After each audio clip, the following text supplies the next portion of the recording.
কখনো কখনো স্মৃতিতে রয়ে যায় এমন কিছু গন্তব্য, নিজেদের চোখে দেখে থাকলেও মনে হয় যেন কিছু বাকি রয়ে গেল।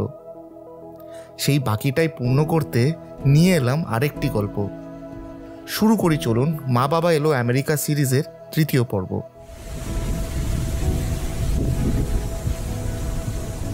বাবা মা আমাদের কাছে আসার প্রথম 2 সপ্তাহ আনন্দ আর চিন্তা এই দুটোর মধ্যে দিয়েই কাটলো। আনন্দটা আপনাদের সাথে ভাগ করে বাড়ালাম প্রথম পর্বে, আর চিন্তাটাও আপনাদের সাথে ভাগ করে কমালাম 2য় পর্বে। যারা আগের 2টো পর্ব দেখেছেন ভালো করেই জানবেন কিসের কথা বলছি। মা বাবাকে কলকাতা থেকে আমেরিকায় নিয়ে আসার গোটা প্রক্রিয়াটাই বিস্তারে দেখিয়েছি। কেমন লাগছে ডাবের জল? তাই আনন্দ আর চিন্তার পর 3য় পর্বে নিয়ে এলাম আশ্চর্য। যেই প্রাকৃতিক আশ্চর্য আমরাও প্রথম এই দেশে এসে দেখেছি, এতদিনে কাছের মানুষদের সেই অভিজ্ঞতা দেওয়ার সুযোগ পেয়েছি। চলুন আমাদের সঙ্গে, দেখবেন জলের এক অজস্র ধারা। ভ্যাকে অ্যাডভেঞ্চার প্রেজেন্টস বাবা মাকে এবার বিশ্ববিখ্যাত নায়াগ্রা ফলস দেখাবার পালা।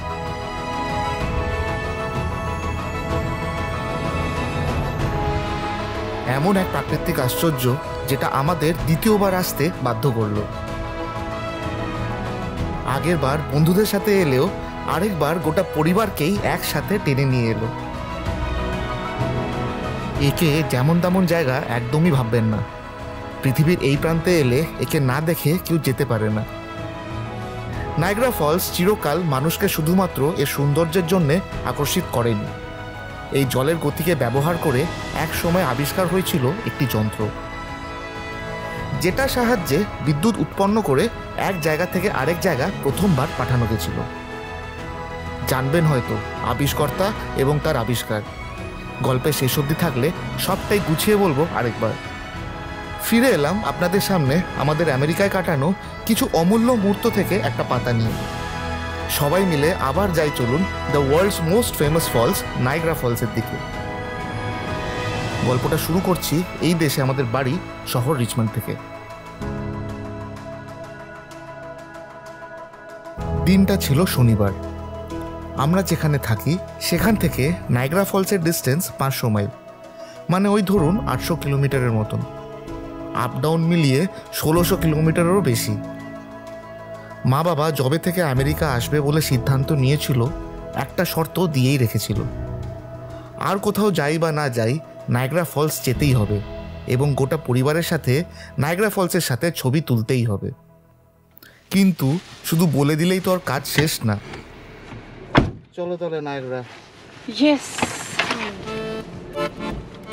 যেতে হবে সেই উত্তরের দিকে, ইউএসএ আর কানাডা বর্ডারের কাছে, যেটা পৌঁছাতে লেগে যায় 12 ঘন্টারও বেশি। তাই আশা করি বোঝাই যাচ্ছে এই এতটা রাস্তা শুধু স্যাটারডে সানডে মিলিয়ে মাত্র 2 দিনে করা সম্ভব না।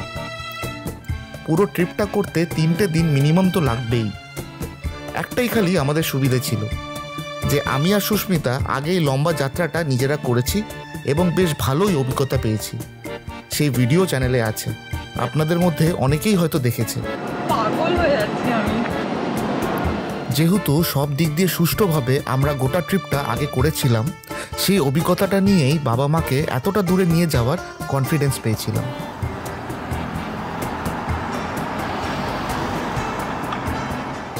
নায়াগ্রা ফলস ফ্লাইট নিয়ে তাড়াতাড়িও যাওয়া যায়, কিন্তু আমরা গাড়িটাই প্রেফার করলাম। আসলে ব্যাপারটা হলো আমেরিকায় রোড ট্রিপ করে লাভ আছে। এই দেশে 1000 মাইল গাড়ি চালাতে হলেও ধকল বেশি হয় না। 12 ঘন্টা ধরে গাড়িতে বসে থাকতে হলেও বিরক্তি তেমন লাগে না, এবং সবার ঊর্ধ্বে তেলটা সস্তা বলে খরচাটাও একটু বাঁচে। হাই স্পিড ট্রাফিকের একটু প্রেশার থাকে ঠিকই, কিন্তু ভালো রাস্তা আর লেন ড্রাইভিং সিস্টেম অনেকটা যাত্রাটা সহজ করে দেয়। তাই আমাদের ব্যক্তিগত অভিজ্ঞতা হিসেবে যদি লং ড্রাইভে অসুবিধা না থাকে তাহলে গাড়ি নিয়ে যাওয়াই বেস্ট অপশন। ট্রেন বা ফ্লাইট ধরার তাড়াটা থাকে না। গাড়িতে একটু বেশি সময় লাগলেও গোটা ট্রিপের কন্ট্রোলটাই নিজেদের হাতে থাকে। তবে যাওয়ার আগে মা বাবার কটা প্রশ্ন ছিল, এবং সেই প্রশ্নগুলো খুবই স্বাভাবিক। প্রশ্নটা হলো রাস্তায় চা পাবে কিনা, আর খিদে পেলে কি খাবো, কোথায় খাবো, ইত্যাদি ইত্যাদি। এই প্রশ্নের উত্তর যেতে যেতে বলবো। অনেকটা রাস্তা আপনাদের সঙ্গে করে নিয়ে যাব, কিন্তু রাস্তা লম্বা হলেও বোর হয়ে যাওয়ার তেমন কোনো চিন্তা নেই। আমেরিকার উত্তরের দিকে যত যাব পাহাড় পর্বতকে পাশ কাটিয়ে এগোতে থাকবো, আশপাশটাও পাল্টাতে থাকবে। সঙ্গে চলুন। আপনাদের গল্পের শুরুতেই বললাম যে নায়াগ্রা ফলস পৌঁছাতে সময় লেগে যাবে 12 ঘন্টারও বেশি। আসলে বাস্তবে সময় লাগে মাত্র 10 ঘন্টার মতন। গুগল ম্যাপসেও তাই দেখায়। কিন্তু বাবা মাকে নিয়ে গেলে একাধিক জায়গায় দাঁড়ানোটা স্বাভাবিক। খাওয়া দাওয়া, টয়লেট, বাথরুম সব মিলিয়ে 2-3 ঘন্টা এক্সট্রা ধরে রাখাই ভালো। সেই হিসেবেই আমাদের প্রথম স্টপেজটাই ছিল দুপুরের খাবারটা খাওয়ার জন্য। পেলাম সেই বার্গার আর ফ্রেঞ্চ ফ্রাইস, যেটা আমাদের খেয়ে খেয়ে মুখ পচে গেছিল। মা বাবার সেটাই নতুন নতুন বেশ ভালোই লাগছিল। ভালো লাগছে মা বার্গারটা? হ্যাঁ, দারুণ, খুব সুন্দর।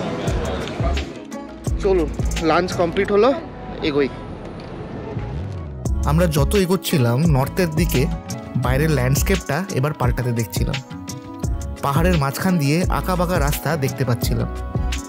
এটাই গল্পের শুরুতে বলেছিলাম, যেতে যেতে অন্ধকার হওয়ার আগে এমন দৃশ্য পাবো যে 10-12 ঘন্টা তেমন কিছু মনেই হবে না। তবে যতই বলি এক টানা বসে থাকা সম্ভব না। যত বেশি থামবো তত বেশি সময় লাগবে। কিন্তু ব্রেক দেওয়া ছাড়া উপায় আর কোথায়? আমাদের খিদে পাক না পাক গাড়িকে খাওয়াতেই হয়, আর মানুষকেও সময় সময় বাথরুম যেতেই হয়। এতেই যাত্রার সময়টা বাড়তে থাকে। টুকটাক স্ন্যাক্স কিনতে কিনতে ও খেতে খেতে আমাদেরও তাই হলো। আমাদের গন্তব্য অবধি পৌঁছাতে গিয়ে অলমোস্ট রাত 12টাই বেজে গেল। এই দেশে লোকজনের সংখ্যা একটু বেশি থাকলে আমরা জেনারেলি এয়ারবিএনবি বুক করে থাকি। এতে সুবিধাটা হলো গোটা ঘর এবং কিচেনটা একসাথে পাওয়া যায়, যাতে নিজেদের মতন খাবার দাবার বানিয়ে খাওয়া যায়। বিদেশে মনের মতন খাবার পাবো সেটা কল্পনা করাও বোকামো। তাই নিজেদের ব্যবস্থা নিজেরাই সঙ্গে নিয়ে ঘোরা ভালো।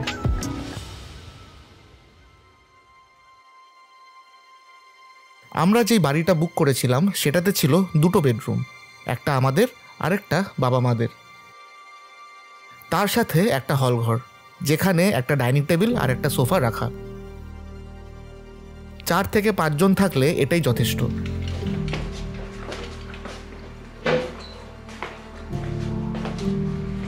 চলো, রাত্রিবেলা মেনু কি? রাত্রিবেলা মাংস ভাত, মাংস নিয়ে আসা হয়েছে, ভাত এখানে রয়েছে, মানে হচ্ছে, বসিয়ে দিয়েছি, হচ্ছে।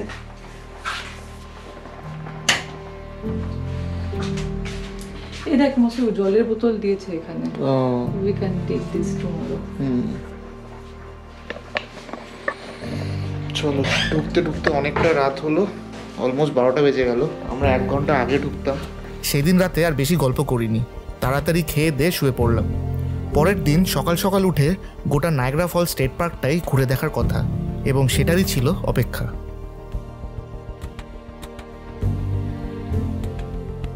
অবশেষে সেই দিনটা এলো যেটা চিরকালের জন্য আমাদের স্মৃতিতে রয়ে গেল। যাব এবার বিশ্ববিখ্যাত নায়াগ্রা ফলসের দিকে, আমাদের এই এয়ারবিএনবি থেকে মাত্র 8 ঘন্টা দূরে। যেতে যেতে অনেক গল্প আছে, বলবো, চলুন।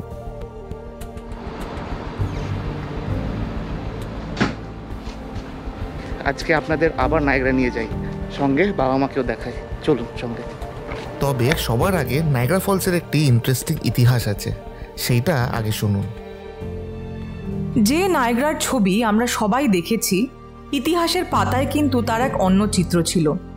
আমরা সবাই জানি যে একটা নদীকে কেন্দ্র করে তার আশেপাশে জনবসতি, শিল্প, বাণিজ্য এগুলো বেড়ে ওঠে। ঠিক তেমনই মিড 18th সেঞ্চুরির দিকে এই নায়াগ্রা রিভারকে কেন্দ্র করে প্রচুর ইন্ডাস্ট্রি গড়ে উঠেছিল। তাদের মধ্যে সবচেয়ে অন্যতম ছিল মিল ইন্ডাস্ট্রি। তখনও আমেরিকা স্বাধীন হয়নি। প্রথমে ফ্রেঞ্চ, তারপর ব্রিটিশরা এখানে এই মিল ইন্ডাস্ট্রি চালু করে। আমেরিকা স্বাধীন হওয়ার পর নিউ ইয়র্ক স্টেট এই নায়াগ্রাকে ঘিরে ইন্ডাস্ট্রিয়ালাইজেশনকে বুস্ট করার জন্য প্রচুর সুযোগ সুবিধা দেয়, যে কারণে এই ইন্ডাস্ট্রি আরও ফুলে ফেঁপে ওঠে। But every success comes with a cost. অতিরিক্ত মাত্রায় ইন্ডাস্ট্রি গড়ে ওঠার ফলে শুরু হলো নায়াগ্রার জল, বাতাস দূষিত হওয়া। মিড 19th সেঞ্চুরিতে কিছু ভিশনারি মানুষ তাদের দূরদর্শিতা দিয়ে এর পরিণাম দেখতে পেয়েছিলেন এবং তারা ক্যাম্পেইন শুরু করেন ইন্ডাস্ট্রিয়ালাইজেশনের বিরুদ্ধে। তাদের মধ্যে উল্লেখযোগ্য হলেন ফ্রেডরিক ল ওমস্টেড, এক বিখ্যাত ল্যান্ডস্কেপ আর্কিটেক্ট, এবং ফ্রেডরিক চার্চ, এক আমেরিকান পেইন্টার। শুরু হয় ইকোনমিক ডেভেলপমেন্ট ভার্সেস এনভায়রনমেন্ট কনজারভেশনের চিরাচরিত লড়াই। বহু গণ্যমান্য মানুষ এই ক্যাম্পেইনিংয়ে জয়েন করেন। সাধারণ মানুষ রাস্তায় নামেন। ফ্রেডরিক চার্চ তার কল্পনায় নায়াগ্রা ফলসকে আঁকেন। সেই ফেমাস পেইন্টিংয়ে কোনো কারখানার ভিড় নেই, দূষিত ধোয়া, কালো জল নেই, শুধু শ্বেতশুভ্র এক অদ্ভুত সুন্দর জলপ্রপাত। শোনা যায় ওনার আঁকা এই পেইন্টিং ব্যাপক প্রভাব ফেলেছিল মানুষের মনে। ফাইনালি 1885-এ সমস্ত ইন্ডাস্ট্রি সেখান থেকে সরিয়ে নায়াগ্রা ফলসকে একটি স্টেট পার্ক হিসেবে ঘোষণা করা হয়। এটি আমেরিকার প্রথম স্টেট পার্ক এবং এই পার্কের ল্যান্ডস্কেপ ডিজাইন করেছিলেন ফ্রেডরিক ওমস্টেড। আজ পৃথিবীর বিভিন্ন জায়গা থেকে প্রতিদিন হাজার হাজার মানুষ আসেন প্রকৃতির এই বিস্ময়কে স্বচক্ষে দর্শন করতে।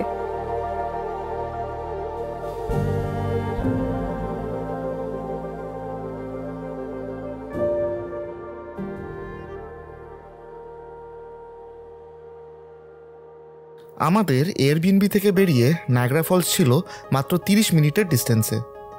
আপনাদের ফলসের ইতিহাস বলতে বলতেই অলমোস্ট পৌঁছে গেলাম। মনে মনে আনন্দ ছিল বইকি, কিন্তু একটা বিষয়ে একটু চিন্তায় ছিলাম। নায়াগ্রা ফলস স্টেট পার্ক বিশাল বড়। বাবা মারা পার্কের ভেতরে ঠিকঠাক হাঁটতে পারলে ভালো। আগের বার হাঁটতে হাঁটতে আমরাও হাঁপিয়ে গেছিলাম, তাই তাদেরও একটু অসুবিধা হওয়াটাই স্বাভাবিক ছিল। পৌঁছাতে অনেকটাই দেরি হলো। বাবা মাকে নিয়ে বেরোতে বেরোতে বুঝতেই পারছেন টাইম একটু লেগে যায়। তাই জন্যে আমরা ভেতরে নায়াগ্রা ফলসের ভেতরে যে পার্কিং সেটা পেলাম না, ডবল পয়সা দিয়ে বাইরে পার্ক করতে হলো। কিন্তু ঠিক আছে, ওয়ার্থ ইট, কারণ খুব একটা দূরে যদি পার্কিং পেতাম আর বাবা মাকে যদি মেন অ্যাট্রাকশনগুলো ঘোরাতেই না পারি, কোনো মানে নেই। এমনিতেই হাঁটা চলা একটুখানি অসুবিধা হবে, বুঝতেই পারছি পার্কটা বিশাল বড়। যাও, ঠিক আছে, চলুন আস্তে আস্তে এগোই। আসলে কিছুটা মনের জোর তাদেরও ছিল। হুইল চেয়ার ছাড়া যখন তারা এতদূর প্লেন যাত্রা করে ফেললো, এই পার্কটা কি কোনো ব্যাপার হলো? আমরা সবাই এক্সাইটেড ছিলাম। যেটা দেখতে পৃথিবীর বিভিন্ন প্রান্ত থেকে কাতারে কাতারে লোক আসে, সেটা ছবিতে দেখা আর নিজেদের চোখে দেখার মধ্যে আকাশ পাতাল তফাৎ। মা বাবার সেই অভিজ্ঞতাটা পেতেই আর মাত্র কিছু মুহূর্তেরই দেরি ছিল।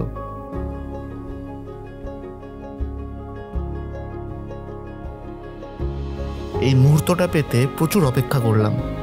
টিকিট, ভিসা, হেলথ ইন্স্যুরেন্স আর না জানি কি কি, সবটাই আপনারা এই সিরিজের আগের দুটো পর্বতে তো দেখলেনই। এত কিছু ব্যবস্থা করা এরকমই কিছু মুহূর্ত পাওয়ার জন্য। এবার আমি আর বেশি কথা বলবো না, কিছু বলার ক্ষমতাই থাকবে না। সত্যি কথা বলতে এ এমন এক দৃশ্য যেটা দেখলে শব্দ হারিয়ে যেতে বাধ্য।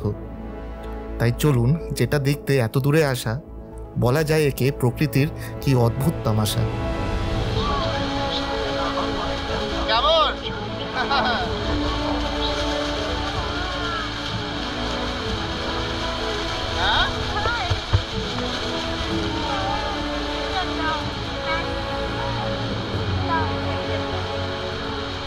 সেকেন্ড টাইম কেমন লাগছে?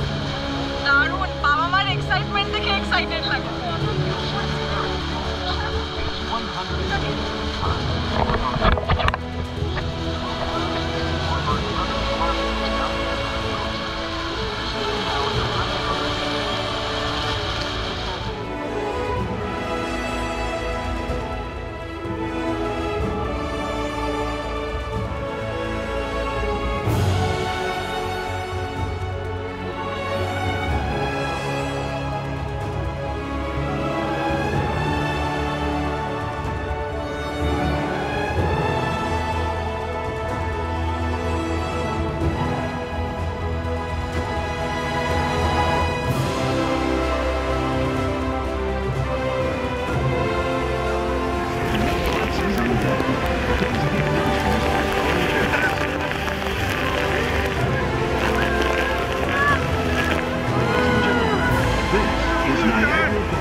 কথা দিয়েও মাঝখানে আবার বলতে এলাম।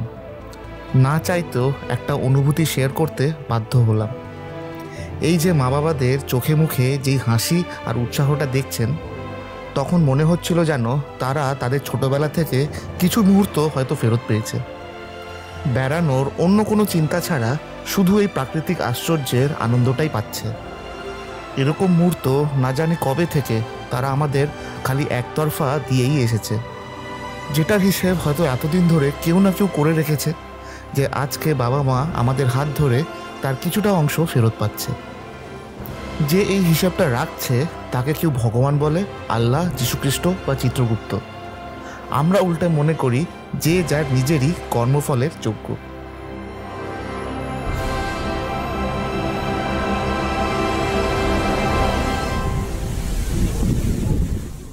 এখনও কিন্তু গল্প শেষ হয়নি, এখনও একটি অভিজ্ঞতা বাকি আছে। আগে সাবধানে তাদেরকে নিয়ে এই ভেসেল থেকে নামি, তারপর বাকি গল্পটা করি।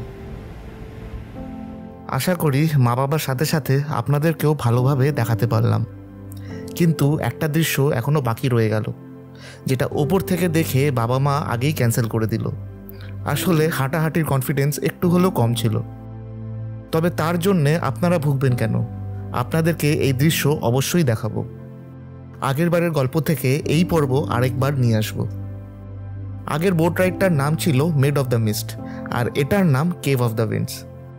তবে সেটাতে যাওয়ার আগে আপনাদের এই ফলসের সম্পর্কে একটা গুরুত্বপূর্ণ তথ্য বলা বাকি। এই ফলসের জল ব্যবহার করে এবার একটি আবিষ্কারের গল্প আপনাদের বলি। এমন একটা গল্প যেখানে প্রকৃতির শক্তি আর মানুষের বুদ্ধিমত্তা এই দুজনের হাত ধরে জন্ম নেয় এক যুগান্তকারী আবিষ্কার। সময়টা তখন 19th সেঞ্চুরির শেষের দিক। এক ইমিগ্রেন্ট ইঞ্জিনিয়ার সদ্য আমেরিকা এসেছে এবং দেখেছে প্রকৃতির এই অসীম শক্তিকে কাজে লাগিয়ে বিদ্যুৎ তৈরি করার স্বপ্ন। সেই মানুষটির নাম নিকোলা টেসলা, যিনি এটা উপলব্ধি করেছিলেন যে সাধারণ মানুষের কাছে বিদ্যুৎ পৌঁছে দেওয়াটা কতটা প্রয়োজনীয় এক পদক্ষেপ।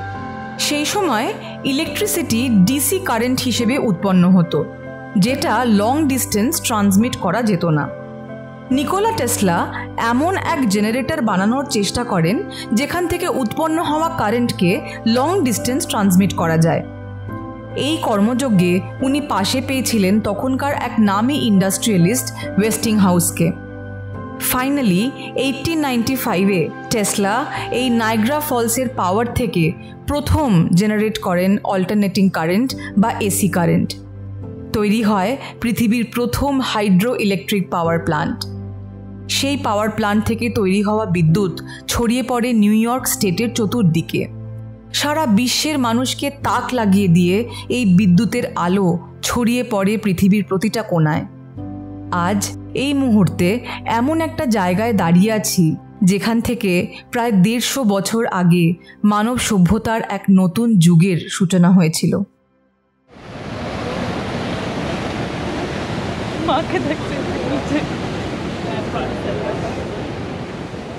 চলুন এবার, যেমনটা আগেই বললাম, এখন যেখানে যাব সেখানে মা বাবা যাওয়ার সাহস করেনি। আমরাও তাদের জোর করতে চাইনি, কারণ সেখানে কন্টিনিউয়াস জল পড়ার জন্যে মেঝে আর সিঁড়িগুলো পিছল থাকে, একটু এদিক থেকে ওদিক হলেই বিপদ। তাই এবার আইসক্রিম দিয়ে বাবা মাকে বসিয়ে রেখে আপনাদের নিয়ে যাই নায়াগ্রা ফলসের নিচে। তবে সেখানেও একই গল্প, দেখতে দেখতে আবার হারিয়ে যাবে শব্দ।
তোমার পিছনে, তোমার একদম পিছনে।